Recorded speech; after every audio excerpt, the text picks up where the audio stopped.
I'm Lori Gould from San Francisco, California. My question is, what are your thoughts about the residential real estate market in the U.S., where it's headed, and how is California different, if so? Well, Charlie's our California expert. We've managed one time to develop a great piece of property in California, and we spent about 20 years or so developing it, Charlie? Yes, and we got our money back with interest. Barely. Barely. Yeah. Yeah. We finished it at just the wrong time. The land value that we nurtured, it was a terrific piece of land. Charlie lives there. I don't think it's an exaggeration to say we spent 20 years working on developing the land. And the land value, which in effect we cashed out for what, $5 or $6 million, now would have the implicit land value would be what? Maybe $100 million. Yeah, but we finished it at the wrong time. So, it's a wonderful. The climate is wonderful. Everything's wonderful about this property. It's just that from time to time, even in great localities, you've seen it happen in New York a couple of times. In the last 30 years, where the swing in properties values has just been huge. And what we see in our residential brokerage business, and we're in I don't know how many different states, is we see a slowdown every place. Now, we see it most dramatically in some of what have been the hottest markets.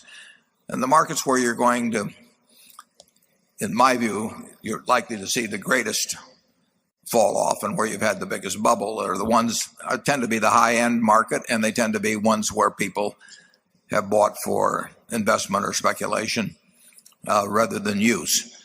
People will pay $300,000 for a house and mortgage it for $270,000, and if the value goes to $250,000, if they have a job and everything, they won't move out. I mean you don't lose a lot of money, even though the market value on a given day is less than the loan value when families stay together and employment is present and all that. But when you have investment type holdings or speculation type holdings, when you in effect have had the day traders, of the internet move into the day trading of condos, then you get a market that can move in a big way. First, it sort of stops, and then it kind of reopens. Real estate is different than stocks. If you own 100 shares of General Motors, it's going to trade on Monday, and that's what it's worth, and you can't kid yourself about it. But if you own real estate, there's a great tendency to think about the one that sold down the street a few months ago, and there's a great tendency to think, you only need one buyer who hasn't gotten the word that things have slowed down, and you'll make your sale. I can tell you that in Dade and Broward County, for example, in Florida, where the average condo is about $500,000. If you go back to December of 2004, there were less than 9,000 condos listed for sale, and I think 2,900 of them sold in the month. So you were turnover one every 3 months, less than that. Now the listings are up to 30,000. And the sales are down to under 2,000 a month. Well, 30,000 is $15 billion worth of properties. And you were very likely, you can get real discontinuities in a market like that, where all of a sudden people realize that the whole supply-demand situation has changed.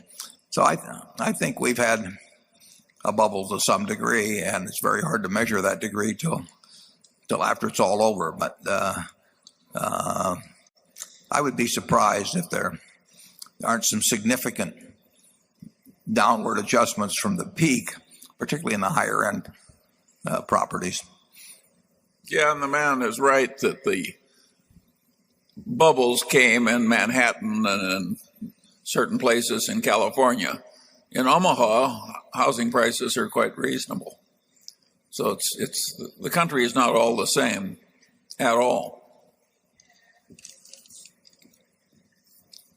We just got an estimate of the tenants at 24,000, which was about what it looked like from the tickets we had gotten. I thank you all for coming on that.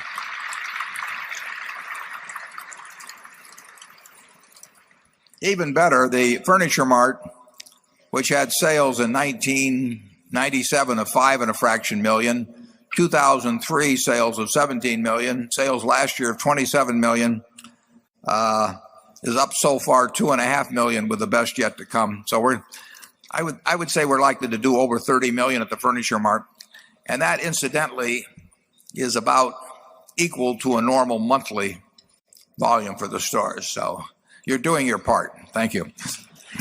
Number 2. But you can do more.